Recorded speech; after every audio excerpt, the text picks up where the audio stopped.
Madam बहुत बहुत स्वागत है हमारे इस कार्यक्रम में। मैडम हमने सुना है कि आप स्कूल टाइम से स्पोर्ट्स खेल रही हैं, बैडमिंटन काफ़ी नाम कमाया, फिर आपने लगभग 18 साल आपने गैप कर दिया था, फिर कैसे उस पर कमबैक किया वो हम जानना चाहेंगे। जी, जब मैं डीपीएस में पढ़ती थी तब मैं नेशनल्स खेली, फिर उसके बाद दिल्ली यूनिवर्सिटी में मैंने वहाँ की टीम रिप्रेजेंट करी। लेकिन शादी होने के बाद क्योंकि मेरी 2 पुत्रियाँ हुई और सिजेरियन ऑपरेशन से हुई, तो घर की जिम्मेदारी भी थी और शादीशुदा जीवन था, तो इसीलिए 18 साल तक मैंने फिर खेल में भाग नहीं ले पाई।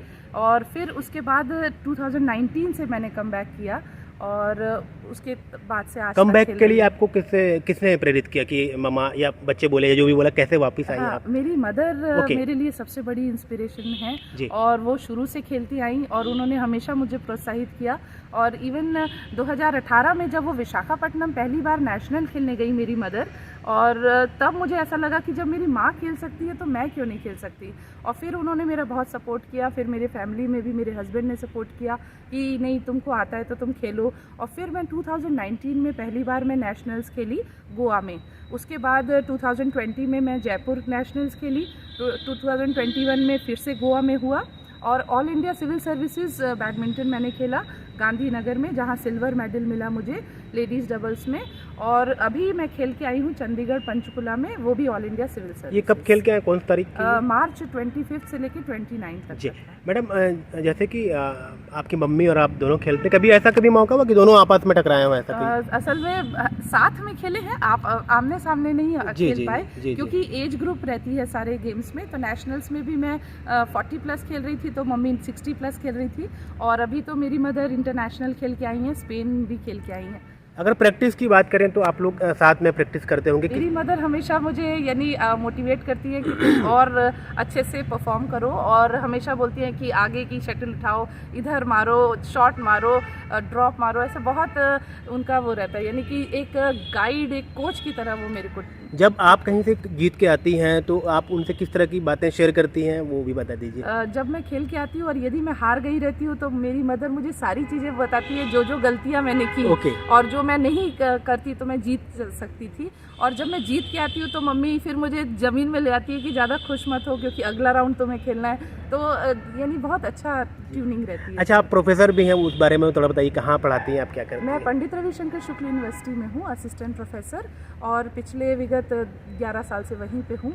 उससे पहले मैं सिविल जज थी और छत्तीसगढ़ जुडिशरी में मेरा सिलेक्शन हुआ था पीएससी के द्वारा 2005 के बैच में। लेकिन पारिवारिक जिम्मेदारियों के कारण 2007 में मैंने रिज़ाइन कर दिया और मैं हायर एजुकेशन में आ गई। नेट क्लियर करके पीएचडी करके मैं अभी वहाँ वर्तमान में पढ़ा रही हूँ। अभी आपकी दिनचर्या क्या है, कैसे आप मैनेज करती हैं सारी चीज़ों को? सुबह के समय मैं 1 घंटा देती हूँ अपने स्पोर्ट्स के लिए, क्योंकि बिना प्रैक्टिस के आप नहीं परस्यू कर सकते, आगे नहीं बढ़ सकते इस फील्ड में। तो 1 घंटा सुबह, और शाम के समय कोई दूसरा स्पोर्ट, भले ही वो आप टेबल टेनिस ले लीजिए, कैरम या स्विमिंग, तो ऐसा मेरी दिनचर्या रहती है। बाकी बीच के समय तो मुझे घर का और यूनिवर्सिटी का काम रहता है। जो बच्चियाँ आपको देख के मतलब रोल मॉडल समझे हैं वो भी इस फील्ड में, उनके लिए क्या मैसेज रहेगा आपका? उनके लिए बस यही मैसेज है कि अपने आप को कभी कम मत समझिए और आप अपने में कॉन्फिडेंस रखिए। शुरुआत में हार मिलेगी लेकिन उससे हिम्मत नहीं हारनी है, आपको आगे बढ़ते जाना है और एक ना एक दिन सफलता आपके कदम चूमेगी। बस आप निरंतर प्रयास करते रहिए। एक सवाल मेरा था, मैं उसको बीच में पूछने वाला था। जब 18 साल का जो गैप होता है, चलिए 5 साल गैप, 10 साल गैप समझ में आता है, लेकिन 18 साल का जो गैप बहुत ज़्यादा हो जाता है। जब आपने कम बैक किया तो किस तरह की परेशानियां आपको आई होंगी, वो बताइए। शुरू में तो मैं बताऊं आपको, तो मैं कपड़े भी, जब मुझे टी शर्ट और लोअर पहनना था तब भी मेरे को थोड़ा हेजिटेशन हुआ, क्योंकि इतने सालों बाद मैं खेल रही थी। इवन रैकेट भी पकड़ने में मेरे को थोड़ा लग रहा था कि मैं खेल पाऊंगी कि नहीं, क्योंकि फिटनेस का इशू था और 2 बच्चे हो चुके थे। लेकिन धीरे धीरे उस चीज़ को मैंने ओवरकम किया। एक बार मैं फर्स्ट राउंड जीती, फिर सेकंड राउंड, फिर मेरा स्टेट लेवल में सिलेक्शन हुआ, फिर मैं नेशनल्स खेलने गई।